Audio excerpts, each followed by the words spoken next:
A smoking gun document could mean hundreds of thousands of women are being underpaid the state pension. An expert has warned.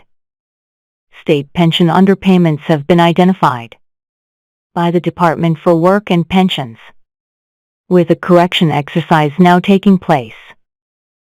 The department plans to identify over 200,000 people who are being paid the wrong rate of state pension due to a historic error.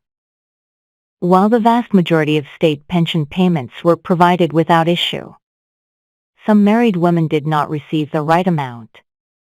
However, former Pensions Minister Sir Steve Webb has unearthed an obscure document which could shed further light on the number of those who have been impacted. Supplied by the Department for Work and Pensions to an appeal tribunal last year, the document states there are older married women in the low hundreds of thousands who are not receiving the full state pension they could be getting, but whom the department has no plans to contact.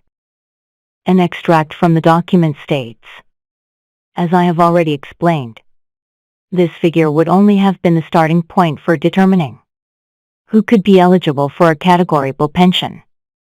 It would still be necessary to go through the very resource-intensive manual process I have outlined above to identify the group of people who would actually have been eligible to claim for an uplift to their categorical pension.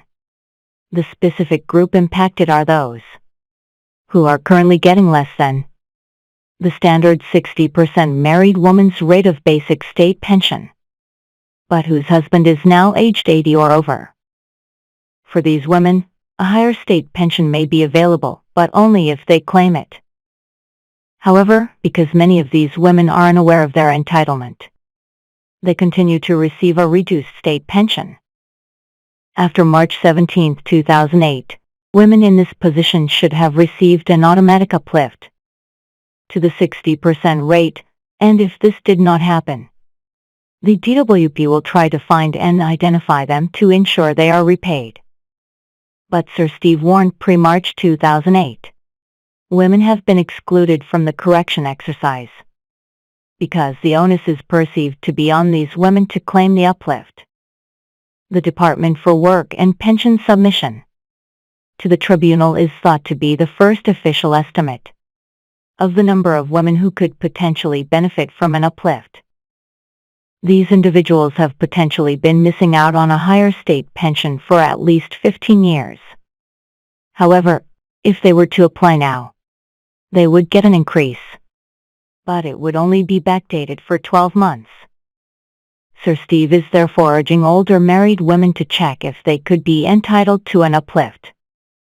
The expert is currently helping several women who only found out about the uplift many years after the event to make a complaint for maladministration. Complaints have been considered by the Department for Work and Pensions as independent case examiner, and the first has now been submitted to the Parliamentary Ombudsman. Sir Steve said, "It is shocking that the government knows that hundreds of thousands of older married women could be on a higher pension, but has done nothing to make them aware.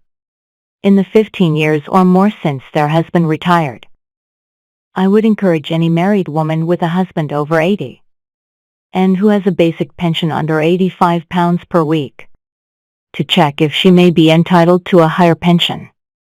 A Department for Work and Pensions spokesperson said, "Our priority is ensuring pensioners receive the financial support to which they are entitled, and the action we are taking now will correct historical underpayments made by successive governments." As upheld by a court last year, married women whose husbands reached state pension age after them, but before March 17, 2008, are required by law to make a claim for an uplift to their state pension.